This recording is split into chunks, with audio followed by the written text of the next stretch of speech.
പിന്നീട് ആ പെൺകുട്ടി അനുഭവിക്കേണ്ടി വന്നിട്ടുള്ള ഒരുപാട് കാര്യങ്ങളുണ്ട്. അപ്പോൾ ആ സമയത്തൊക്കെ ഇത് ആർക്കും സംഭവിക്കാവുന്നൊരു കാര്യമാണ്. റെപ്പക്കഷൻസ് പേടിച്ചിട്ട് ഒന്നും സംസാരിക്കാത്ത ആൾക്കാർ ഇവിടെ ഒരുപാട് പേരുണ്ട്, സ്ത്രീകളും പുരുഷന്മാരും ഒക്കെ.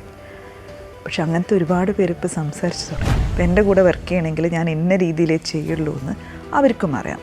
അപ്പോൾ താല്പര്യമില്ലാത്ത ആൾക്കാർ ഈ വഴിക്ക് വരില്ല. എൻ്റെ കൂടെ വർക്ക് ചെയ്യാൻ വരുന്ന പെൺകുട്ടികൾ ഇൻ്റർവ്യൂ കഴിഞ്ഞാൽ പറയും, ഒന്നുകിൽ അച്ഛൻ വെയിറ്റ് ചെയ്യുന്നുണ്ടെങ്കിൽ അമ്മ വെയിറ്റ് ചെയ്യുന്നുണ്ട്, ഒന്ന് കാണണം എന്ന് പറഞ്ഞിട്ട്.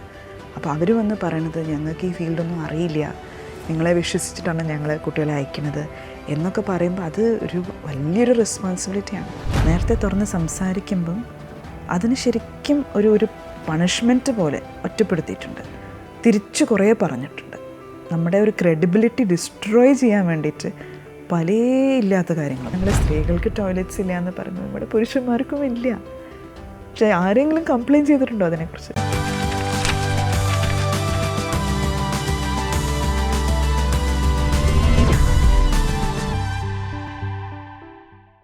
നമസ്കാരം, വാക്ക് മറുവാക്കിലേക്ക് സ്വാഗതം. ഇന്ത്യൻ സിനിമയ്ക്ക് മാതൃകയായി സമഗ്ര സിനിമ നയരൂപീകരണവുമായി മലയാള സിനിമ നിർണായക ചുവടുവയ്പ് നടത്തുമ്പോൾ ഏറെ പ്രതീക്ഷയോടെയാണ് എല്ലാവരും കാത്തിരിക്കുന്നത്. തൊഴിൽ ചൂഷണം ഉൾപ്പെടെ വിവിധ വിഷയങ്ങൾ ഇവിടെ ചർച്ച ചെയ്യപ്പെടുകയാണ്. ഈ ചർച്ചയിൽ ഉരുത്തിരിയുന്ന നിർദ്ദേശങ്ങൾ കോർത്തിണക്കി ഒരു നിയമമായി മാറുകയാണെങ്കിൽ ആ നിയമത്തിലൂടെ പരിഹരിക്കാവുന്ന പ്രശ്നങ്ങളാണോ സിനിമ ഇൻഡസ്ട്രിയിലുള്ളത്? ഇന്ന് നമ്മോടൊപ്പം ചേരുന്നു പ്രശസ്ത സംവിധായിക ശ്രീമതി അഞ്ജലി മേനോൻ. നമസ്കാരം. ഈ ഹിറ്റ് സിനിമകൾ പുരുഷന്മാരുടെ പേരിനോടൊപ്പം ചേർത്ത് വെച്ചിരുന്ന ആ ഒരു കാലത്താണ് മലയാളത്തിലെ എക്കാലത്തെയും വലിയ സൂപ്പർ ഹിറ്റുകൾ സമ്മാനിച്ച് അവിടെ കടന്നു വന്ന ഒരു വനിതാ സംവിധായിക.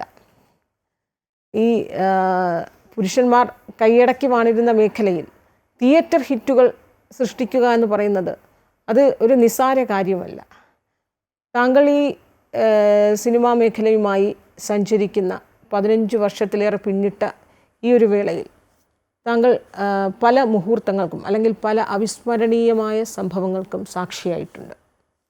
ഒരു പെൺകുട്ടിയുടെ അപ്രതീക്ഷിതമായ ഒരു പെൺകുട്ടിക്ക് നേരിടേണ്ടി വന്ന ആഘാതം, അതിൽ നിന്ന് അവളുടെ ഉയർത്തെഴുന്നേൽപ്പ്, WCC എന്ന് പറയുന്ന ചരിത്രത്തിലിടം നേടിയ മൂവ്മെൻറ്റ്, ഹേമ കമ്മിറ്റി റിപ്പോർട്ട്, അതേ തുടർന്നുണ്ടായ വെളിപ്പെടുത്തലുകൾ, ഏറ്റവും ഒടുവിൽ സിനിമാ നയരൂപീകരണവുമായി ഇപ്പോൾ സർക്കാർ എത്തി നിൽക്കുന്നു. ശരിക്കും ഈ സിനിമയെ പോലും വെല്ലുവിളിക്കുന്ന സിനിമാ കഥകളാണ് ഈ ഒരു കാലയളവിലൂടെ കടന്നുപോയത്. ശരിയാണ്. ഈ ഒരു സിനിമ ഒരു നയരൂപീകരണം അല്ലെങ്കിൽ ഒരു നിയമത്തിലൂടെ മറ്റ് ഇൻഡസ്ട്രിയിൽ ഉണ്ടാകുന്ന പ്രശ്നങ്ങൾ പരിഹരിക്കുന്നത് പോലെ ഒരു നിയമത്തിലൂടെ പരിഹരിക്കാവുന്ന പ്രശ്നങ്ങൾ മാത്രമാണോ സിനിമ ഇൻഡസ്ട്രിയിലുള്ളത്? നാട്ടിൽ ഒരുപാട് നിയമങ്ങളുണ്ട്, പക്ഷേ ഇതെല്ലാം ശരിക്കും അത് വേണ്ട രീതിയിൽ നടത്തുന്നുണ്ടോ എന്നുള്ളതാണ് കാര്യം. അതുകൊണ്ട് വെറും ഒരു നിയമ മാറ്റം ഒന്നുകൊണ്ട് ഇവിടെ വലിയ മാറ്റങ്ങളൊന്നും വരാൻ പോകുന്നില്ല. പക്ഷെ അതേസമയം സിനിമ ഇൻഡസ്ട്രി വളരെ വ്യത്യസ്തമായിട്ടുള്ളൊരു ഇൻഡസ്ട്രിയാണ്. അപ്പോൾ പല നിയമങ്ങളുടെ ഇടയിലുള്ള ലൂപ്പ് ഹോൾസും കാര്യങ്ങളും ഒക്കെ ഇതിനെ ബാധിക്കുന്നുമുണ്ട്. അപ്പോൾ അങ്ങനത്തെ കാര്യങ്ങൾ കവർ ചെയ്യാൻ വല്ല നിയമങ്ങൾ വരികയാണെങ്കിൽ ഒരു പക്ഷേ നന്നായിരിക്കും. പക്ഷെ അതിനെയൊക്കെ ഉപരി ശരിക്കും വേണ്ടത് ഇൻഡസ്ട്രിയിൽ വർക്ക് ചെയ്യുന്ന ആൾക്കാർ, പ്രവർത്തിക്കുന്ന ആൾക്കാരുടെ ഒരു മനംമാറ്റമാണ് വേണ്ടത്. ഞങ്ങളുടെയൊക്കെ ഒരു ജോലി സ്ഥലത്തൊരു സംസ്കാരം മാറണം.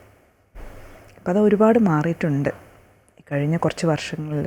ആൾക്കാർക്ക് കുറേ കൂടെ കാര്യങ്ങൾ മനസ്സിലാക്കിയിട്ട് അതിലേക്ക് വേണ്ട പരിഹാരങ്ങൾ അവർ സ്വയം തിരഞ്ഞെടുത്ത് അങ്ങനെ ആ മാറ്റങ്ങൾ തുടങ്ങിക്കഴിഞ്ഞിരിക്കണം.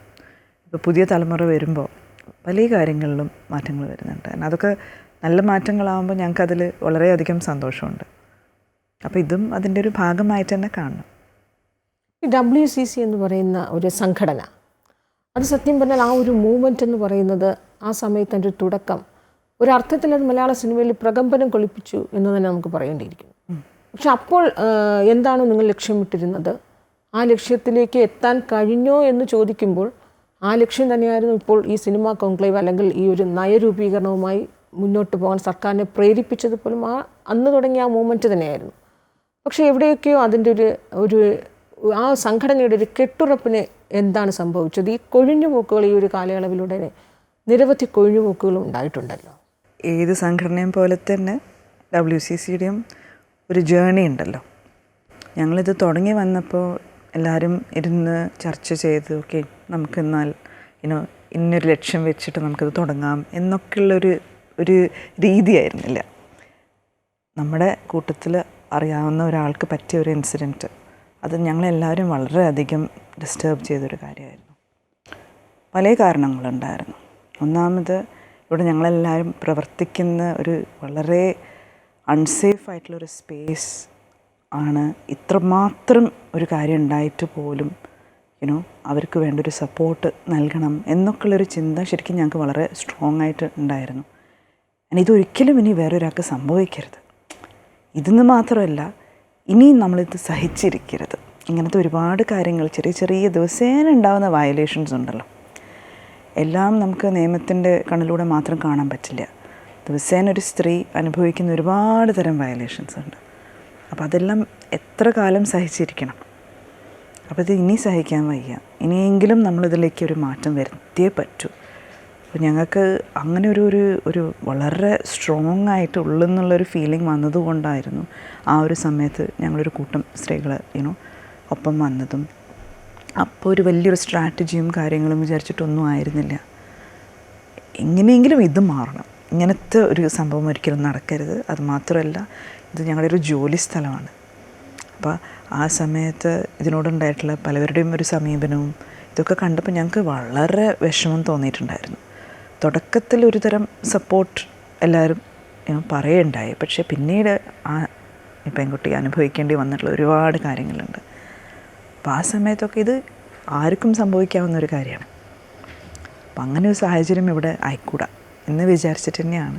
അപ്പോൾ തുടക്കത്തിൽ ഇത് എന്താണ്, ഏത് രീതിയിൽ നമ്മൾ പോകണം, ഇത് ഒരു അക്കഡമിക്കായിട്ട് എടുക്കണോ, ആക്ടിവിസ്റ്റായിട്ട് എടുക്കണോ, അതോ നമ്മൾ ലീഗലായിട്ട് പോകണോ, ഇതൊന്നും അങ്ങനെ ഒരു തീരുമാനിച്ചിട്ടുള്ളൊരു അപ്രോച്ച് ആയിരുന്നില്ല.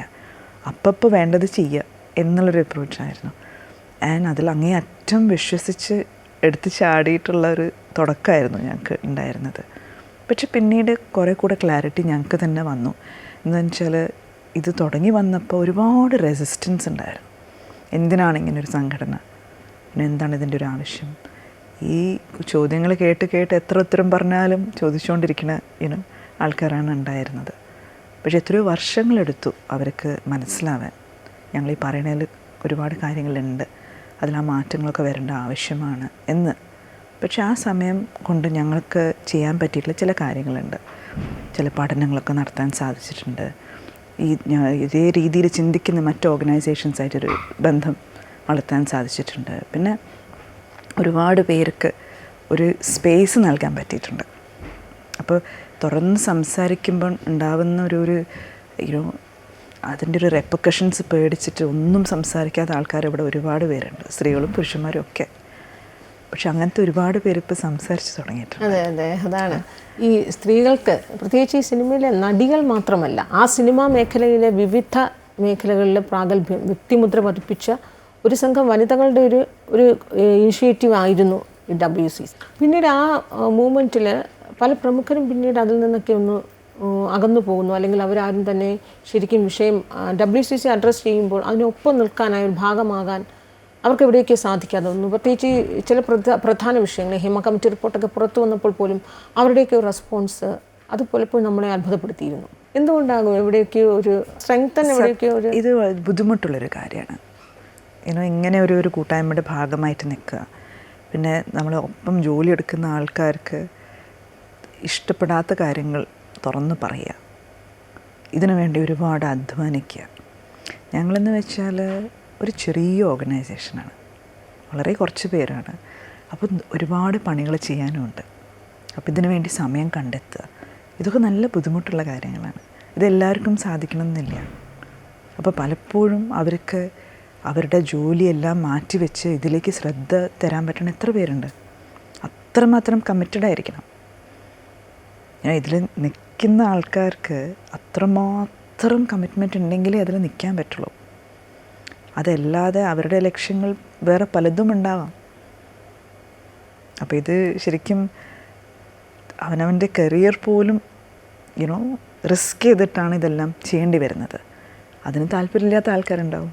ഇവർക്കൊക്കെ പലപ്പോഴും ഇവരുടെ പ്രതികരണങ്ങൾ, പല തുറന്നു പറച്ചിലുകളും പല നിലപാടുകളും ശ്രദ്ധേയമായപ്പോൾ ഏതെങ്കിലുമൊക്കെ ഘട്ടത്തിൽ ഇവർക്ക് സിനിമ ഇൻഡസ്ട്രിയിൽ അല്ലെങ്കിൽ സിനിമയിൽ അവസരങ്ങൾ നിഷേധിക്കപ്പെടുന്ന അത്തരത്തിൽ വെല്ലുവിളികൾ അവർ നേരിടേണ്ടി വന്നിട്ടുണ്ടോ?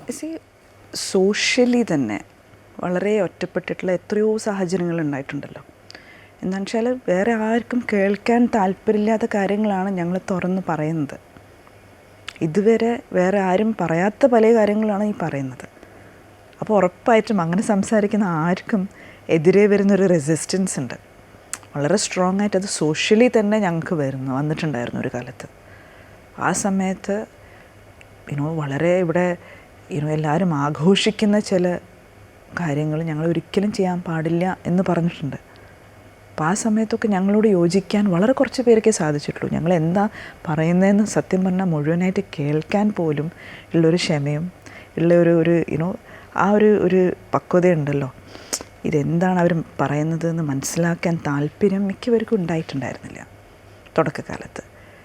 പക്ഷെ പിന്നീട് അതേ കാര്യങ്ങൾ ഞങ്ങൾ വീണ്ടും വീണ്ടും പറഞ്ഞുകൊണ്ടിരുന്നപ്പോൾ പലവരും നേരിട്ട് വന്ന് ഒരുപാട് എക്സ്ചേഞ്ചസ് ഓഫ് ഐഡിയാസ് ഉണ്ടായിട്ടുണ്ട്.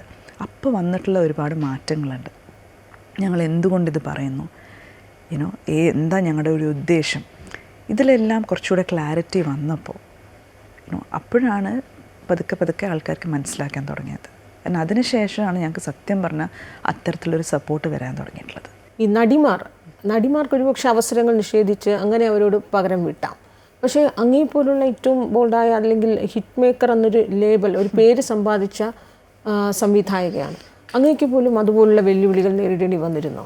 ഇതിൽ ഉണ്ടാവുന്ന ഒരു കാര്യം എന്താ പറയുക, നമ്മൾ ഉദ്ദേശിക്കുന്നത് എന്താണ്, നമ്മുടെ ജോലി സ്ഥലത്തെ സംസ്കാരം മാറണം.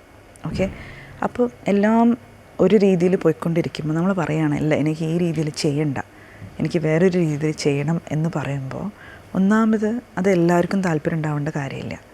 അപ്പോൾ നമ്മുടെ കൂടെ പ്രവർത്തിക്കാൻ നമുക്കും താല്പര്യം തോന്നണം, അവരുടെ കൂടെ പ്രവർത്തിക്കാൻ. ആ കൂട്ടം ആൾക്കാർ കുറഞ്ഞു വരിക ചെയ്യുക. എന്നുവെച്ചാൽ നമ്മളായിട്ടൊരു വാല്യൂ അലൈൻമെൻറ്റ് ഉണ്ടാവണം. നമ്മൾ ചിന്തിക്കുന്ന രീതിയിൽ ചിന്തിക്കാൻ താല്പര്യമുള്ള ആൾക്കാർ, നമുക്ക് അവരുടെ കൂടെ വർക്ക് ചെയ്യാനും താല്പര്യം വേണം, അവർക്കും നമ്മുടെ കൂടെ വർക്ക് ചെയ്യാൻ താല്പര്യം വേണം. എനിക്കുണ്ടായിട്ടുള്ള വലിയൊരു ഗുണം എന്താണെന്ന് വെച്ചാൽ അങ്ങനെ ചേരാത്ത ആൾക്കാരിപ്പോൾ ഞങ്ങൾ ഒപ്പം വർക്ക് ചെയ്യാറില്ല.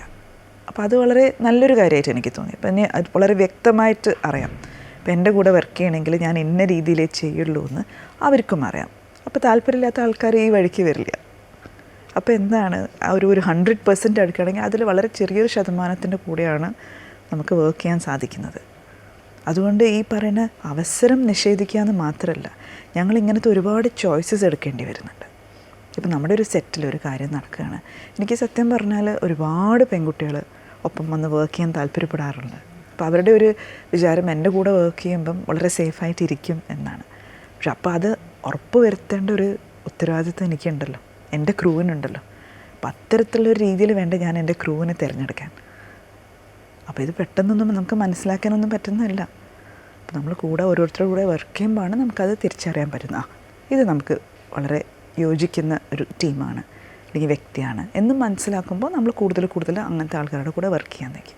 100% ആൾക്കാർ വളരെ കുറഞ്ഞു വരുമ്പം ആ ഒരു കൂട്ടത്തിൽ നിന്ന് വേണം നമ്മൾ നമ്മുടെ ഒരു ക്രൂവിനെ ഉണ്ടാക്കിയെടുക്കാനും ആരാ നമ്മുടെ കൂടെ വർക്ക് ചെയ്യണം അവരായിട്ട് അലൈൻ ചെയ്യാനും.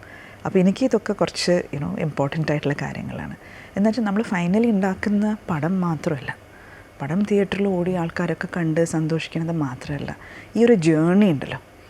ഞങ്ങളൊക്കെ വളരെ അധികം ഇതിലേക്ക് വളരെ കഷ്ടപ്പെട്ട് വർക്ക് ചെയ്യുന്നൊരു മീഡിയമാണ് ആരും സിനിമയിൽ.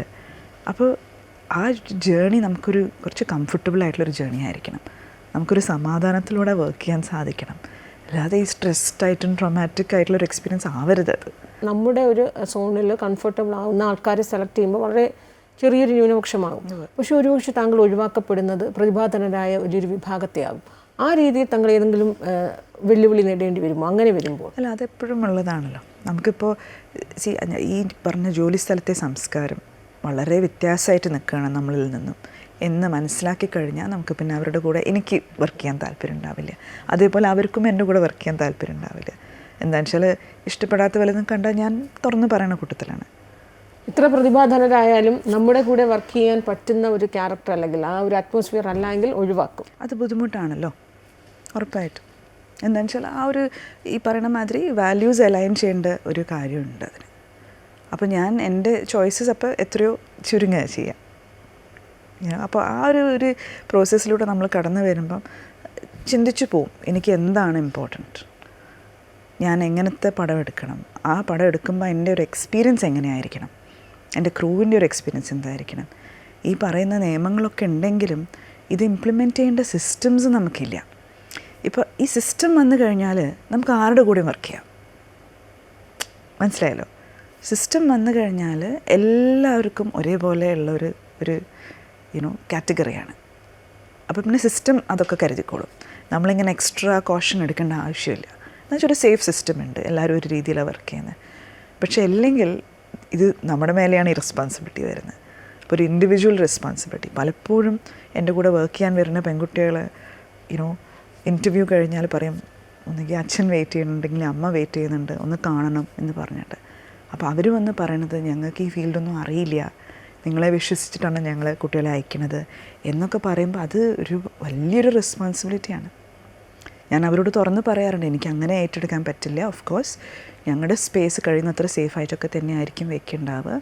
പക്ഷേ കുട്ടികളും വരുമ്പോൾ ശ്രദ്ധിക്കണം എന്നുള്ള കാര്യം ഞാനും തുറന്ന് പറയും.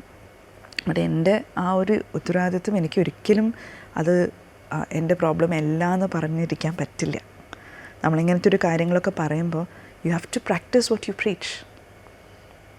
അപ്പോൾ ഞാൻ പുറത്ത് പോയിട്ട് സേഫ്റ്റി വേണം എന്നൊക്കെ പറഞ്ഞിട്ട് എൻ്റെ സെറ്റിൽ അതില്ലെങ്കിൽ അത് ബുദ്ധിമുട്ടാണ്. അപ്പോൾ ഒരു പ്രശ്നം വരുമ്പം നമ്മളത് പരിഹരിക്കണം. പ്രശ്നങ്ങൾ വരാതെയൊന്നും ഇരിക്കില്ല. ഏതൊരു സാഹചര്യത്തിലും എങ്ങനത്തെ സിറ്റുവേഷൻസും ഉണ്ടാവാം. പക്ഷെ അത് സോൾവ് ചെയ്യണമെങ്കിൽ നമുക്കൊരു സിസ്റ്റം വേണം. അപ്പോൾ ഞങ്ങളുടെ ക്രൂവിൽ അങ്ങനെ ഒരു പ്രശ്നം വരികയാണെങ്കിൽ എങ്ങനെയാണ് അത് നമ്മൾ ഹാൻഡിൽ ചെയ്യുന്നത് നേരത്തെ നമ്മൾ കണക്കാക്കണം. അപ്പോൾ കഴിഞ്ഞ 2 ഫിലിംസ് ചെയ്തപ്പോഴും ഞങ്ങൾ പോഷ് കംപ്ലൈൻ്റ് ആയിട്ടാണ് ചെയ്തത്. എൻ്റെ പ്രൊഡ്യൂസേഴ്സ് അങ്ങനത്തെ പ്രൊഡ്യൂസേഴ്സായിരുന്നു. അവർക്ക് പോഷ് എന്തായാലും നിർബന്ധമായിട്ട് ഫോളോ ചെയ്യണം എന്നുണ്ടായിരുന്നു. അപ്പോൾ അതിൻ്റെ എല്ലാ കാര്യങ്ങളും ഞങ്ങൾ ചെയ്തു. അപ്പം സെറ്റിലുണ്ടാവുന്ന അറ്റ്മോസ്ഫിയറിന് ഭയങ്കര രസമാണ്. എന്നുവെച്ചാൽ എല്ലാവരും വളരെ ഒരു ഫ്രീ ആയിട്ടുള്ളൊരു സ്പേസാണ്. അപ്പോൾ അങ്ങനത്തെ ഒരു സ്പേസിൽ നമ്മളൊക്കെ ഒപ്പം പ്രവർത്തിക്കുമ്പം പുരുഷനാണ് സ്ത്രീയാണ് എന്നൊന്നും ചിന്തിക്കേണ്ട പോലും കാര്യം വരുന്നില്ല. എല്ലാവരും ആ ഒരു വർക്കിൽ ഇമ്മേഴ്സ്ഡ് ആയിട്ടായിരിക്കുന്നത്. എല്ലാവർക്കും വേണ്ട ഫെസിലിറ്റീസ് ഉണ്ട്. എത്ര ചുരുങ്ങിയ രീതിയിലാണെങ്കിലും ചെറിയ പടങ്ങളാണെങ്കിലും നമുക്കത് വളരെ സന്തോഷത്തോടെ വർക്ക് ചെയ്യാൻ പറ്റുന്നു. ആ ഒരു സേഫ് സ്പേസ് ഉണ്ട്. ഇപ്പോൾ പലവരും എനിക്കറിയാം സെറ്റിലേക്ക് വരുമ്പോൾ ഇവർ പല കഥകളൊക്കെ കേട്ടിട്ടായിരിക്കും വരുന്നുണ്ടാവുക. വന്ന് വർക്ക് ചെയ്തതിന് ശേഷമാണ് അവർ പറയുക, അയ്യോ ദിസ് ഇസ് സോ നൈസ്, ഇത് ഭയങ്കര അടിപൊളിയാണ്, ഇങ്ങനെയൊക്കെ വർക്ക് ചെയ്യാൻ പറ്റുന്നത്, ഇങ്ങനെ വേണം നമ്മൾ ചെയ്യാൻ എന്നൊക്കെ അവർ പിന്നീട് വന്ന് പറയും. അപ്പോൾ ആ ഒരു എക്സ്പീരിയൻസ് ഉണ്ടല്ലോ, അതെനിക്കും ഇങ്ങനെ നമ്മൾ പഠിച്ചു വരികയാണ്. എന്തൊക്കെ ചെയ്യാൻ പറ്റും, എങ്ങനെയാണ് കുറച്ചുകൂടെ എല്ലാവരെയും അതിലേക്ക് മോട്ടിവേറ്റ് ചെയ്യാം. ഇത് നമുക്കൊരു ടീച്ചർ നിൽക്കുന്ന മാതിരി ഒരാൾ നിന്നിട്ട് എല്ലാവരും പഠിപ്പിക്കുക ആ രീതിയല്ല. ഇത് ഓരോ വ്യക്തിയും ഒരു ഫിലിം ക്രൂ ആകുമ്പോൾ ഞങ്ങളുടെ ഒരു സ്ട്രക്ചർ കുറച്ച് ഡിഫറെൻറ്റാണ്. ഒരു ഓഫീസിലിരുന്നിട്ട് ഒരു ബോസ് ഇരുന്നിട്ട് അങ്ങനത്തെ ഒരു സ്ട്രക്ചറല്ല. എല്ലാവർക്കും കോൺട്രിബ്യൂട്ട് ചെയ്യാൻ പറ്റുന്നൊരു സ്ട്രക്ചറാണ്. ആ ഒരു നിമിഷം ഉണ്ടാവണമെങ്കിൽ എല്ലാ ഡിപ്പാർട്ട്മെൻറ്റ്സും സഹകരിച്ചാൽ മാത്രമേ ഉണ്ടാവുള്ളൂ. അപ്പോൾ അതിന് നമ്മൾ സ്ക്രിപ്റ്റിലെ കാര്യങ്ങൾ മനസ്സിലാക്കി അവർക്ക് എങ്ങനെ അതിലേക്ക് കോൺട്രിബ്യൂട്ട് ചെയ്യാൻ പറ്റും എന്ന അതേ രീതിയിൽ നമ്മൾ ആഗ്രഹിക്കുന്നൊരു തരം എൻവയൺമെൻറ്റ് ക്രിയേറ്റ് ചെയ്യാനും ഇതിൽ ഓരോരുത്തരും സഹകരിച്ചാലേ പറ്റുള്ളൂ. ഒരു വ്യക്തി വിചാരിച്ചാൽ മതി ഒരുപാട് പേര് അൺകംഫർട്ടബിൾ ആവാൻ. ഈ ഹേമ കമ്മിറ്റി റിപ്പോർട്ട് പുറത്തു വന്നപ്പോഴാണ് ശരിക്കും മലയാള സിനിമയല്ല സിനിമ ഇൻഡസ്ട്രി നേരിടുന്ന വിവിധ വിഷയങ്ങൾ, പ്രത്യേകിച്ച് ഈ കാസ്റ്റിംഗ് കൗച്ച് എന്നത് എത്രത്തോളം ഗുരുതരമാണ്, അത്രത്തോളം അതിൻ്റെ ഒരു വ്യാപ്തിയൊക്കെ മനസ്സിലാക്കുന്നത് പല വെളിപ്പെടുത്തലുകളും പുറത്തു വന്നപ്പോഴാണ്. അതിൽ എത്രത്തോളം വെളിപ്പെടുത്തലുകൾ എത്രത്തോളം സുതാര്യമാണ് അല്ലെങ്കിൽ സത്യമാണ്, അതിനകത്ത് എത്രത്തോളം വാസ്തവമാണ് ഉണ്ട് എന്നൊരു ചോദ്യം അവിടെ നിൽക്കുന്നു. പക്ഷേ അപ്പോഴും ആ കാസ്റ്റിംഗ് കൗച്ച് ഉണ്ട് എന്നത് യാഥാർത്ഥ്യം തന്നെയാണ്. ആ ഒരു വിഷയം അഡ്രസ്സ് ചെയ്യാൻ അല്ലെങ്കിൽ ആ വിഷയത്തിനൊരു പരിഹാരമുണ്ടാക്കാൻ ഈ സിനിമാ നയരൂപീകരണത്തിലൂടെ നമുക്ക് അവിടെ ഒന്നത് പൂർണ്ണമായി ഒന്ന് തടയിടാൻ നമുക്ക് സാധ്യമാണ്.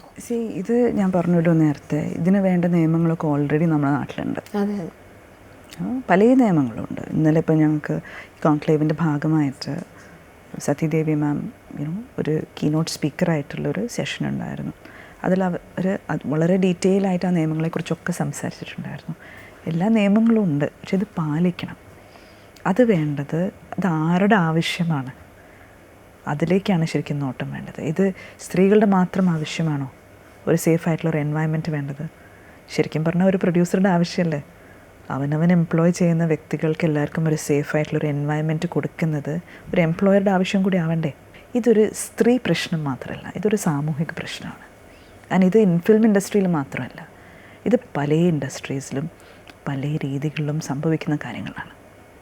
പക്ഷേ ഇതൊരു സാമൂഹിക പ്രശ്നം ആവുമ്പോഴാണ് ഇതിൽ പരിഹാരങ്ങൾ വരിക. ഇത് സ്ത്രീകളുടെ മാത്രം പ്രശ്നമാണെന്ന് കണക്കാക്കുന്ന വ്യക്തികൾക്ക് ഒരിക്കലും ഇതിനൊരു പരിഹാരം കണ്ടെത്താൻ സാധിക്കില്ല. ഇത് കാണിക്കുന്നത് നമ്മുടെ സമൂഹത്തിൽ നമ്മൾ സ്ത്രീകൾക്ക് കൊടുക്കുന്ന സ്ഥാനം എന്താണെന്ന്.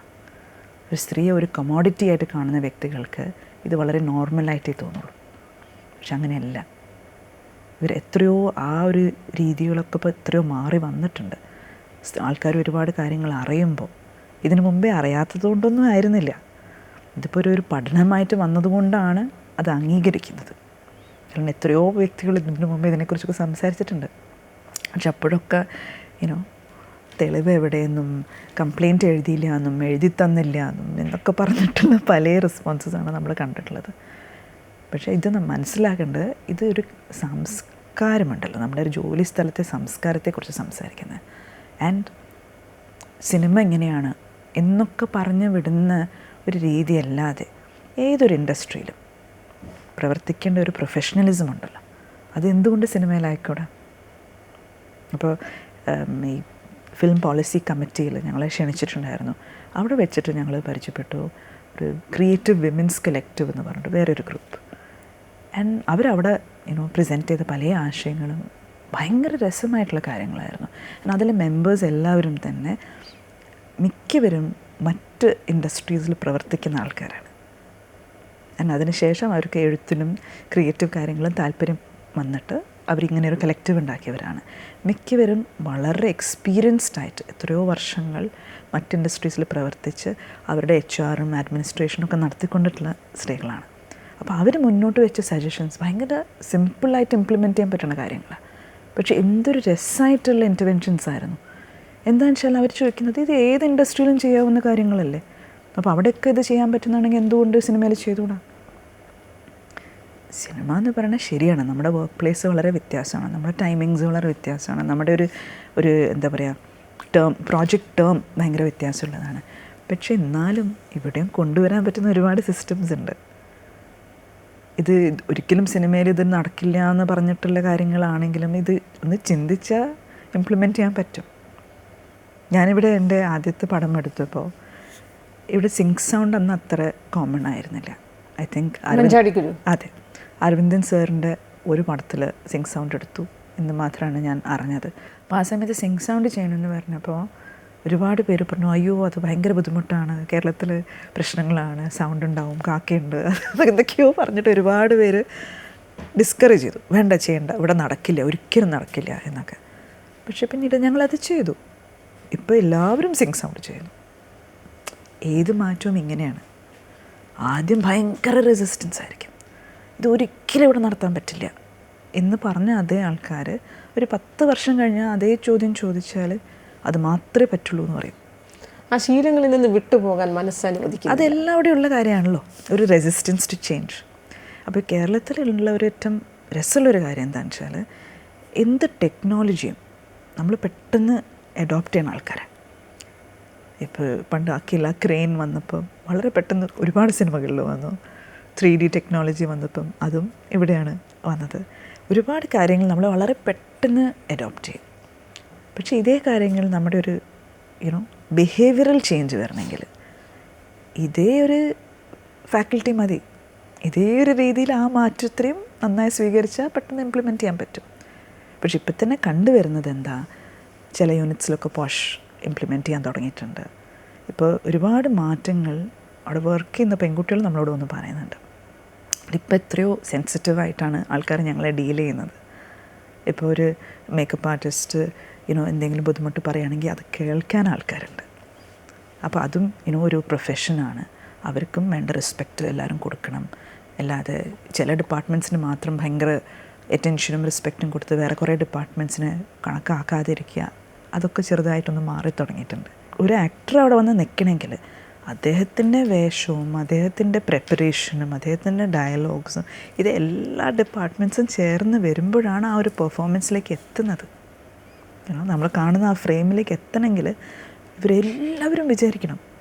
പതിറ്റാണ്ടുകളായി ഇൻഡസ്ട്രിയിൽ ഒപ്പം നിൽക്കുന്ന, നമ്മളൊക്കെ ഏറ്റവും കൂടുതൽ ബഹുമാനിക്കുന്ന, അത് നടന്മാരാകണമെന്നില്ല, സിനിമാ മേഖലയുമായി ബന്ധപ്പെട്ട് നിൽക്കുന്ന എല്ലാ മഹാരഥന്മാരും ഇവരാരും തന്നെ വേണ്ടത്ര രീതി നമ്മൾ പ്രതീക്ഷിച്ച, അല്ലെങ്കിൽ സമൂഹം പ്രതീക്ഷിക്കുന്ന രീതിയിൽ ഇവരാരും രംഗത്ത് വരുന്നില്ല. ഒരുപക്ഷെ ആ ഒരു മെച്യൂരിറ്റി ഇമേജ് അല്ലെങ്കിൽ ഒരു ക്ലീൻ ഇമേജ് അതിൻ്റെ ഒരു വലയത്തിൽ നിന്ന് പുറത്തു, അല്ലെങ്കിൽ അതിൻ്റെ ഒരു ഭാരം അതിൽ നിന്നൊക്കെ പുറത്തു വരാനായി അതൊരു തടസ്സമായിരിക്കാം. ചിലവർ വളരെ സ്ട്രോങ് ആയിട്ട് എതിർക്കും. അവരുടെ ഒരു താല്പര്യം അനുസരിച്ചിട്ട് ആയിരിക്കും എതിർക്കുന്നുണ്ടാവുക. പക്ഷേ ഒരുപാട് മെജോറിറ്റി സൈലൻ്റാണ്. അത് ശരിക്കും ഞങ്ങൾക്കും വളരെ ഒരു എന്താ പറയുക ഡിസപ്പോയിൻറ്റിങ് ആയിരുന്നു. എന്നുവെച്ചാൽ ഒരുപാട് വേറെ പല കാര്യങ്ങളിലും നിലപാട് പറയുന്ന ആൾക്കാരും അഭിപ്രായം പറയുന്ന ആൾക്കാരും ഒക്കെ ഈ കാര്യങ്ങൾ വരുമ്പോൾ വളരെ സൈലൻ്റ് ആവുക, ഇങ്ങനെ മുഖം തിരിഞ്ഞ് നടക്കുക, വേണ്ട വിഷയങ്ങളിൽ ഒരു വിധത്തിലും പ്രതികരിക്കാതെ ഇരിക്കുക. അതൊക്കെ ഞങ്ങൾക്ക് ശരിക്കും പറഞ്ഞാൽ ഭയങ്കര ഞെട്ടലായിരുന്നു. അതെന്തുകൊണ്ടാണ് അങ്ങനെ? പിന്നെ ഞങ്ങൾക്ക് മനസ്സിലായത്, എനിക്ക് വളരെ പതുക്കെ മനസ്സിലായത് എന്താണെന്ന് വെച്ചാൽ അത് ശരിക്കും അവരെ ബാധിക്കുന്നില്ല. അവർക്ക് അതിനുള്ളൊരു ലക്ഷറി ഉണ്ട്, ഇതിൽ റിയാക്ട് ചെയ്യാതിരിക്കാനുള്ളൊരു ലക്ഷറി ഉണ്ട്. ഇത് അപ്പുറത്തുള്ളൊരാൾക്ക് വേദനിക്കുമ്പോൾ നമുക്കും വേദന തോന്നുകയാണെങ്കിൽ നമ്മൾ റിയാക്ട് ചെയ്യും. പക്ഷെ നമ്മളെ അത് ബാധിക്കുന്നില്ല എന്നുള്ളൊരവസ്ഥയാകുമ്പോൾ നമ്മൾ റിയാക്ട് ചെയ്യേണ്ട ആവശ്യമില്ല. പോരാത്തതിന് ഇങ്ങനെ റിയാക്ട് ചെയ്യുമ്പോൾ അവർ കാണുന്നുണ്ടല്ലോ, ഇത് തുറന്ന് പറയണം ഞങ്ങൾക്ക് എങ്ങനത്തെ കാര്യങ്ങളാണ് ഡീൽ ചെയ്യേണ്ടി വരുന്നതെന്ന് അവർ കാണുന്നുണ്ടല്ലോ. അപ്പോൾ എന്നാൽ പിന്നെ വേണ്ട, നമ്മളൊന്നും പറയണ്ട. അപ്പോൾ എത്രയോ ഇൻ്റർവ്യൂസിന് പോകുമ്പോൾ അവർ പറയും, അയ്യോ ഞങ്ങൾ കോൺട്രവേഴ്ഷ്യൽ ആയതൊന്നും ചോദിക്കില്ല എന്ന് പറയും. ഞാൻ പറയുമില്ലേ, നിങ്ങൾ ചോദിക്കേണ്ടതെന്ന് വെച്ചാൽ ചോദിച്ചോളൂ. അതെന്തുകൊണ്ടെന്ന് വെച്ചാൽ അവരെന്നെ പറയും, ഞങ്ങൾക്ക് ഇൻ്റർവ്യൂവിന് മുമ്പേ വരും, ഇതൊന്നും ചോദിക്കരുത് എന്ന് പറഞ്ഞൊരു ലിസ്റ്റ് വരും. WCCയിലെ കാര്യങ്ങളൊന്നും തീരെ ചോദിക്കരുതെന്ന് പറഞ്ഞിട്ട്. ഫിലിം പ്രൊമോഷൻസിന് പോകുമ്പോൾ മിക്കവരും വന്ന് പറയണതാണ്, അതൊന്നും ചോദിക്കരുത് ഞങ്ങളോട് എന്ന്. അത് നമ്മുടെ ഇൻഡസ്ട്രിയിലൊരു കാര്യമാണെങ്കിൽ പോലും അവർക്കത് അപ്രോച്ച് ഇല്ല, അവർക്കൊരു ആവശ്യമില്ല അത് ഡീൽ ചെയ്യേണ്ടത്, അവരുടെ ഒരു പ്രശ്നമല്ല അത് എന്ന് കണക്കാക്കുന്ന ആൾക്കാരാണ്. അപ്പോൾ അതിനെ ഇപ്പം നമുക്കൊന്നും മാറ്റാൻ പറ്റില്ല. ഈ ഹേമ കമ്മിറ്റി റിപ്പോർട്ട് ചർച്ച ചെയ്ത സമയത്ത് അപ്പോൾ പോലും ഈ WCCയിലുണ്ടായിരുന്ന ഒരു സ്ഥാപക അംഗങ്ങൾ എന്നൊക്കെ പറയാവുന്ന പ്രമുഖരായ വ്യക്തിത്വങ്ങൾ പോലും നിശബ്ദത പാലിക്കുന്ന ഒരു കാഴ്ചയാണല്ലോ നമ്മൾ കണ്ടത്. അത് നിങ്ങൾ അവരോട് വേണം ചോദിക്കാൻ. അവരുടെ പെരുമാറ്റം എന്തുകൊണ്ട് അങ്ങനെയായെന്ന് നമുക്ക് പറയാൻ പറ്റില്ല. ഒരു വഴക്കാളി എന്നൊരു ലേബലിലേക്ക് വരേണ്ടതില്ല. നമ്മുടെ ഈ സേഫ് സോണിൽ അങ്ങനെ നിൽക്കാം, അതാണ് നമുക്ക് കൂടുതൽ നേട്ടമുണ്ടാവുക. അത്തരം ചിന്തകളായിരിക്കണം. ഉറപ്പായിട്ടും എന്താണെന്ന് വെച്ചാൽ അവർ കാണുന്നുണ്ട്, ഇവിടെ തുറന്ന് സംസാരിക്കുന്നവർ ഒറ്റപ്പെടുന്നുണ്ട്. അതാണല്ലോ ഇവിടുത്തെ ഒരു രീതി. കുറേ കാലം അങ്ങനെയായിരുന്നു, പക്ഷെ ഇപ്പം അത് മാറിയിരിക്കണം. അത് വളരെ ഏറ്റവും വലിയൊരു മാറ്റം ഈ അടുത്ത കാലത്തിൽ ഉണ്ടായിട്ടുള്ളത് ഇതാണ്. അപ്പം ഇന്നലെ നിങ്ങൾ ആ കോൺക്ലേവിൽ വന്നിട്ടുള്ള ആളാണ്. അവിടുത്തെ ഒരു ഓപ്പൺ ഫോറത്തിൽ അവിടെ എത്ര പേര് സംസാരിച്ചു. എനിക്ക് ശരിക്കും അഭിമാനം തോന്നി. എന്താണെന്ന് വെച്ചാൽ അങ്ങനെ ഒരു സ്പേസിൽ എത്രയോ പേര് എണീച്ച് നിന്ന് വളരെ വ്യക്തമായിട്ട് 3 മിനിറ്റിനുള്ളിൽ അവരുടെ കാര്യങ്ങൾ പറഞ്ഞ് ബോധിപ്പിച്ചു. ഞങ്ങൾക്ക് ഇന്ന പ്രശ്നങ്ങളുണ്ട്, ഇതിനുള്ള പരിഹാരങ്ങൾ ഇതൊക്കെയാണ്, ഇതാണ് ഞങ്ങളുടെ ആവശ്യം. ഇതുവരെ ഇതെല്ലാം ഇരുന്നിട്ടുള്ള വ്യക്തികളാണ് അവർ. അവർക്കൊരു സ്പേസ് കിട്ടുമ്പോൾ എന്ത് രസമായിട്ടാണ് അവരിത് കമ്മ്യൂണിക്കേറ്റ് ചെയ്യുന്നത്. അവിടെ വന്നിട്ട് വേണ്ടാത്ത സംസാരങ്ങളൊന്നും ആയിരുന്നില്ല. വളരെ വ്യക്തമായിട്ട് വളരെ ഡിഗ്നിഫൈഡായിട്ട് അവർ സ്ത്രീകളും പുരുഷന്മാരും പല ഡിപ്പാർട്ട്മെൻറ്റ്സിലുള്ള ആൾക്കാർ വന്ന് അവിടെ സംസാരിച്ചുവല്ലോ. ആ ഒരു സ്പേസ് ഇപ്പം ഉണ്ടായിട്ടുണ്ട്. ഇപ്പോൾ തുറന്ന് സംസാരിക്കാനുള്ള സ്പേസ് ഉണ്ടായിട്ടുണ്ട്. പക്ഷെ നേരത്തെ അതുണ്ടായിരുന്നില്ല. നേരത്തെ തുറന്ന് സംസാരിക്കുമ്പം അതിന് ശരിക്കും ഒരു പണിഷ്മെൻറ്റ് പോലെ ഒറ്റപ്പെടുത്തിയിട്ടുണ്ട്. തിരിച്ച് കുറേ പറഞ്ഞിട്ടുണ്ട്. നമ്മുടെ ഒരു ക്രെഡിബിലിറ്റി ഡിസ്ട്രോയ് ചെയ്യാൻ വേണ്ടിയിട്ട് പല ഇല്ലാത്ത കാര്യങ്ങളും പറഞ്ഞിട്ടുണ്ട്. അപ്പോൾ നമ്മൾ പോലും ഇത് എവിടെയെങ്കിലും പത്രത്തിൽ വന്നിട്ട് വായിക്കുമ്പോഴറിയുന്നത് ഇതൊക്കെ എവിടെ നിന്നാണ് ഈ കഥകൾ വരുന്നത് പോലും നമ്മളറിയില്ല. അപ്പോൾ ഞാൻ പലപ്പോഴുമായിട്ട് പറഞ്ഞിട്ടുള്ളൊരു കാര്യമാണ്, ഈവൻ WCC എന്നുള്ളൊരു മൂവ്മെൻറ്റിനെ തകർക്കാൻ വേണ്ടിയിട്ട് എന്തൊക്കെ ചെയ്യാൻ പറ്റുമോ അതെല്ലാം ഇവിടെ ചെയ്തിട്ടുണ്ട്. ഞങ്ങളെപ്പോഴും പറയുക എന്താ വെച്ചാൽ ഇതൊന്നും ചെയ്യേണ്ട കാര്യമില്ല. ഞങ്ങൾക്ക് വളരെ സന്തോഷമായിരിക്കും ഇതെല്ലാം അടച്ചു പൂട്ടി വീട്ടിൽ പോയിരിക്കാൻ. എല്ലാവരും അവനവൻ്റെ പണിയെടുത്താൽ മതി. അല്ലാതെ ഇതിനെ തകർക്കാനോ അതിനൊന്നും ശ്രമിക്കേണ്ട കാര്യമില്ല. എല്ലാവരും വേണ്ട രീതിയിലെല്ലാം നല്ല രീതിയിൽ തന്നെ മുന്നോട്ട് കൊണ്ടുപോവുകയാണെങ്കിൽ ഇവർ ഞങ്ങളുടെ ആവശ്യമില്ലല്ലോ ഇവിടെ. ഞങ്ങൾക്ക് ഇവിടെ ഇങ്ങനെ നിന്ന് എല്ലാവരുമായിട്ട് അടിപിടി കൂടണം എന്നൊന്നുമില്ല. ഞങ്ങൾക്ക് എല്ലാവർക്കും ഞങ്ങളുടെ വർക്ക് ചെയ്ത് സുഖമായി സന്തോഷിച്ചിരിക്കാമല്ലോ. ബാക്കി എല്ലാവരും ചെയ്യണ മാതിരി നമുക്കും താല്പര്യമില്ല അതൊക്കെ ചെയ്യാൻ. ഇപ്പോൾ താങ്കൾ പറഞ്ഞതുപോലെ ഞാൻ ലീഡ് ചെയ്യുന്ന എൻ്റെ ക്രൂ, അതിനെ എല്ലാ പേരെയും അത് അവസാനിക്കുന്നത് വരെയും അവരെ സംരക്ഷിക്കേണ്ട ആ റെസ്പോൺസിബിലിറ്റി എന്ന് പറയുന്നത് താങ്കൾക്കാണ്, അല്ലെങ്കിൽ എനിക്കാണ് ആ റെസ്പോൺസിബിലിറ്റി. ആ ചിന്ത എന്തുകൊണ്ട് മറ്റ് സംവിധായകരോ അല്ലെങ്കിൽ മറ്റ് പ്രൊഡ്യൂസേഴ്സോ ആ രീതിയിൽ ഏറ്റെടുക്കുന്നില്ല? അങ്ങനെ ഏറ്റെടുത്തിരുന്നുവെങ്കിൽ ഈ രീതിയിൽ ഒരു ഹേമ കമ്മിറ്റി റിപ്പോർട്ടിന് പോലും പ്രസക്തി ഉണ്ടാകുമായിരുന്നു. ഞാൻ പ്രവർത്തിക്കുന്ന രീതി ഐഡിയൽ ആണെന്നൊന്നും ഞാൻ പറയില്ല. ഇതെനിക്ക് സൂട്ട് ചെയ്യണ രീതി, കഴിയുന്നത്ര ആ ഒരു സെക്യൂരിറ്റി എല്ലാം എൻഷുർ ചെയ്ത് മുന്നോട്ട് പോകുന്നൊരു രീതി എനിക്ക് മാത്രമല്ല പ്രൊഡ്യൂസേഴ്സിന്. ശരിക്കും പറഞ്ഞാൽ ഇവിടെ നിയമപരമായിട്ട് എംപ്ലോയറിനാണ് ആ റെസ്പോൺസിബിലിറ്റി. പക്ഷെ ഞാൻ കാണുന്നത് എൻ്റെ ഒരു മോറൽ റെസ്പോൺസിബിലിറ്റി ആയിട്ടാണ്. നമ്മുടെ സിനിമ ഫീൽഡിലെ എംപ്ലോയേഴ്സ് ആരാണ്? പ്രൊഡ്യൂസേഴ്സാണ്. അപ്പോൾ അങ്ങനത്തെ പ്രൊഡ്യൂസേഴ്സിൻ്റെ കൂടെ വർക്ക് ചെയ്യാൻ എനിക്കും താല്പര്യമുണ്ട്. ഇത് നമ്മുടെ റെസ്പോൺസിബിലിറ്റി ആണെന്ന് കാണുന്ന ഒരു പ്രൊഡ്യൂസറെ. പക്ഷെ അത് എൻ്റെ ഒരു താല്പര്യം. ഇവിടെ ഒരുപാട് പേർക്ക് വേറെ പല രീതിയിലുണ്ട്. ഇപ്പോൾ ഫിലിം ഇൻഡസ്ട്രി മാത്രമല്ലല്ലോ, നിങ്ങളിപ്പോൾ ഒരു ഫാക്ടറി എടുക്കുകയാണെങ്കിലും ഒരു ബിസിനസ് സ്ഥാപനം എടുക്കുകയാണെങ്കിലും റെസ്പോൺസിബിൾ അല്ലാത്ത എംപ്ലോയേഴ്സ് എത്രയോ ഇല്ലേ. പക്ഷേ ഇവിടെ ഉണ്ടാവുന്നത് എന്താ അറിയോ, പലവർക്കും നിയമം അറിയില്ല. അതിൻ്റെ ഒരു ലാക്ക് ഓഫ് അവെയർനെസ് ഭയങ്കരമായിട്ടുണ്ട്. അപ്പോൾ ഇവിടെ പല ചിട്ടകളുണ്ട്, ഉണ്ടായി വന്നിട്ടുള്ള ചിട്ടകൾ. എല്ലാ ഇൻഡസ്ട്രിക്കും അതിൻ്റേതായിട്ടുള്ളൊരു ഹിസ്റ്ററി ഉണ്ടാവുമല്ലോ. അപ്പോൾ ചരിത്രപരമായിട്ട് നമ്മൾ വന്നിട്ടുള്ളൊരു തരം ഇൻഡിപെൻഡൻറ്റ് സിനിമ സ്പേസ് എന്നാണ്. നമ്മുടെ ഒരു സ്റ്റുഡിയോ സ്റ്റൈൽ സിനിമ അല്ല കേരളത്തിലുള്ളത്. കൂടുതലും ആ ഇൻഡിപെൻഡൻറ്റ് സിനിമയാണ്. അതുകൊണ്ട് തന്നെയാണ് നമുക്ക് പെട്ടെന്ന് സിനിമകൾ ഉണ്ടാക്കാൻ പറ്റുന്നു, ചെറിയ ബഡ്ജറ്റിൽ തന്നെ ഉണ്ടാക്കാൻ പറ്റുന്നു, പെട്ടെന്ന് തിയേറ്റേഴ്സിലേക്ക് എത്തിക്കാൻ പറ്റുന്നു. അതിന് കുറേ ഗുണങ്ങളുണ്ട്. പക്ഷേ ഇൻഡിപെൻഡൻറ്റ് സിനിമ വരുമ്പോൾ പലപ്പോഴും ആ കൂടുന്ന ആൾക്കാരാണ് തീരുമാനിക്കുന്നത് ഞങ്ങളെങ്ങനെ ഫങ്ഷൻ ചെയ്യുന്നത്. അപ്പോൾ ഇങ്ങനത്തെ ഒരു സ്ഥലത്ത് വരുന്നത് വളരെ ഇൻഡിവിജ്വൽ ഡ്രിവൺ ആണ് ആ ഒരു സംസ്കാരം. അപ്പോൾ ഒരു കാലഘട്ടത്ത് നടന്നിട്ടുള്ള പല കാര്യങ്ങളും ഉണ്ടാവും, വർക്ക് ചെയ്തിട്ടുള്ളൊരു രീതി ഉണ്ടാവും. ഇന്ന് അങ്ങനെ വർക്ക് ചെയ്യാൻ പറ്റണമെന്നില്ല. ഈ കാലഘട്ടം മാറുന്നതിനനുസരിച്ച് ഒരുപാട് കാര്യങ്ങൾ മാറും. ആൾക്കാർക്ക് കുറേ കൂടെ ഒരു ബോധവൽക്കരണമൊക്കെ ഉണ്ട്. എല്ലാവരും അവകാശങ്ങളെക്കുറിച്ചൊക്കെ ചിന്തിച്ചു തുടങ്ങും. പിന്നെ അത് മാത്രമല്ല, ബേസിക് സസ്റ്റെയിൻ ചെയ്ത് പോകണ്ടേ എന്നുള്ള കാര്യങ്ങളുണ്ട്. ബട്ട് ഒരുപാട് മിസ്ഇൻഫർമേഷൻ ഉണ്ട്. അതായത് ഈ ഫിലിം ഇൻഡസ്ട്രിയിൽ ഇന്ന മെമ്പർഷിപ്സ് ഉണ്ടെങ്കിലേ വർക്ക് ചെയ്യാൻ പറ്റുള്ളൂ, ഇല്ലെങ്കിൽ ഇന്ന രീതിയിൽ ചെയ്താൽ അത് എന്തോ നിയമലംഘനമാണ്. അങ്ങനത്തെ ഒരുപാട് തെറ്റിദ്ധാരണകൾ ഇവിടെയുണ്ട്. നമ്മുടെ ക്രൂസിലുള്ള മിക്ക ആൾക്കാരും വളരെ ഡേ ടു ഡേ ആയിട്ട് ജീവിക്കുന്ന ആൾക്കാരാണ്. അപ്പോൾ അവർക്ക് പ്രധാനം എന്താ? ജോലി കിട്ടണം. അതാണ് അവരുടെ ഒരു പ്രയോറിറ്റി. അല്ലാണ്ട് അവർക്ക് ഇതിന് പോയിട്ട് അടികൂടാനോ ഇതിനൊന്നും അവർക്ക് സാധിക്കില്ല. അപ്പോൾ അവർക്ക് എന്താണ്, എങ്ങനെയായാലും ജോലി കിട്ടണം. അതാണ്, ദിവസേന ജോലി എടുക്കാൻ പറ്റണം. ജോലി കിട്ടുന്നത് തന്നെ അവരൊരു ബ്ലെസ്സിങ് ആയിട്ടാണ് കണക്കാക്കുന്നത്. ഞങ്ങളൊക്കെ വർക്ക് ചെയ്യുന്നത് രാവിലെ 6 മണി തൊട്ട് രാത്രി 9 മണി വരെയാണ് ഒരു ബേസിക്കായിട്ട് വരുന്നത്. അത് 9 മണി കഴിഞ്ഞിട്ടും ഒരു ഷോട്ട് എടുക്കാൻ താല്പര്യമുണ്ടെങ്കിലും പല സ്ഥലത്തും പല നാടുകളിലും ഇപ്പം ഇന്ത്യക്ക് പുറത്തൊക്കെ ആ സമയം കഴിഞ്ഞാൽ ഷിഫ്റ്റ് കഴിഞ്ഞാൽ അവിടെ വെച്ചു അവർ എക്വിപ്മെൻറ്റ്, പിന്നെ അവർ വർക്ക് ചെയ്യില്ല. പക്ഷെ ഇവിടെ നമ്മുടെ ക്രൂസ് അയ്യോ എന്തൊരു സ്വീറ്റായിട്ടാണ് വർക്ക് ചെയ്യുക നമ്മുടെ കൂടെ. അവർ ചോദിക്കും 1 more വേണോ എന്ന് ചോദിച്ചിട്ട് വേണം എന്ന് പറഞ്ഞാൽ എന്നാൽ പിന്നെ ചെയ്യാമെന്ന് വളരെ സന്തോഷത്തോടെയാണ് ചെയ്യുന്നത്. ഞങ്ങളുടെയൊക്കെ സെറ്റിൽ പാക്കപ്പ് എന്ന് ശരിക്കും പൊതുവേ ഡയറക്ടറാണ് പാക്കപ്പ് പറയുക. പക്ഷേ ഞങ്ങൾക്കൊരു രീതിയുണ്ട്, ആ ദിവസം ഏറ്റവും നന്നായിട്ട് വർക്ക് ചെയ്തിട്ടുള്ള വ്യക്തിക്ക് അവരോട് പറയും നിങ്ങൾ പാക്കപ്പ് വിളിക്കുന്നു. അപ്പോൾ ആ വ്യക്തിയായിരിക്കും അത് വിളിക്കുക. അപ്പോൾ അതിലുള്ളൊരു സന്തോഷമുണ്ടല്ലോ, ദാറ്റ്സ് സോ സ്പെഷ്യൽ. അപ്പോൾ അത്രയും സിൻസിയറായിട്ട് വർക്ക് ചെയ്യുന്ന ആൾക്കാരാണ്. അപ്പോൾ അവർ ശരിക്കും അർഹിക്കുന്ന ഒരു വർക്ക് സ്പേസ് ഉണ്ട്. അതാണ് ശരിക്കും അവർക്ക് വേണ്ടത്. ഇവിടെ ഞങ്ങൾ സ്ത്രീകൾക്ക് ടോയ്ലറ്റ്സ് ഇല്ല എന്ന് പറയുമ്പോൾ ഇവിടെ പുരുഷന്മാർക്കും ഇല്ല. പക്ഷേ ആരെങ്കിലും കംപ്ലയിൻറ്റ് ചെയ്തിട്ടുണ്ടോ അതിനെക്കുറിച്ച്? ഒന്ന് ചിന്തിച്ച് നോക്കൂ.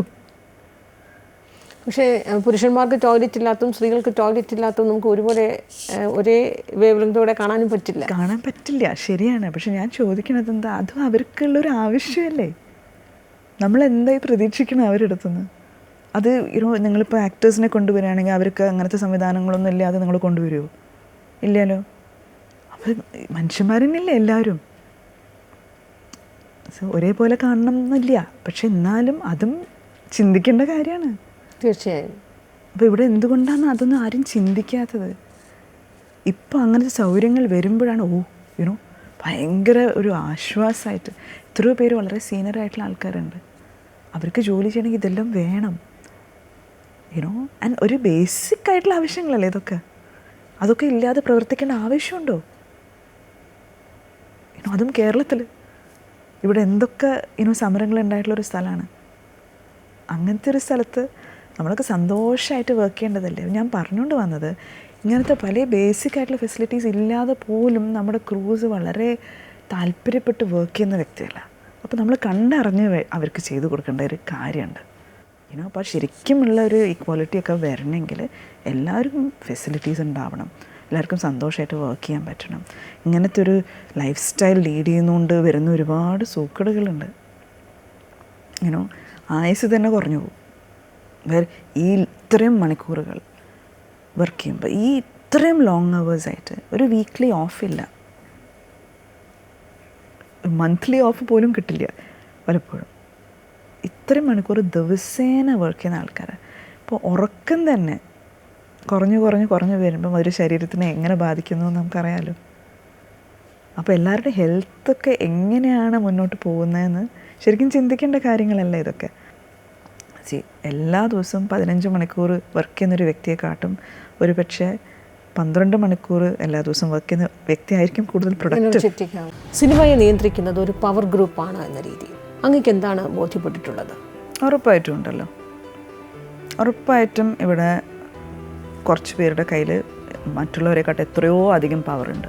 നായികയ്ക്കും നായകനും ഒക്കെ തുല്യവേതനം പ്രായോഗികമാണ്. അപ്പോഴും ഇൻഡസ്ട്രിയിൽ ഈ മാർക്കറ്റ് വാല്യൂയുടെ ഒരു പ്രശ്നമുണ്ട്.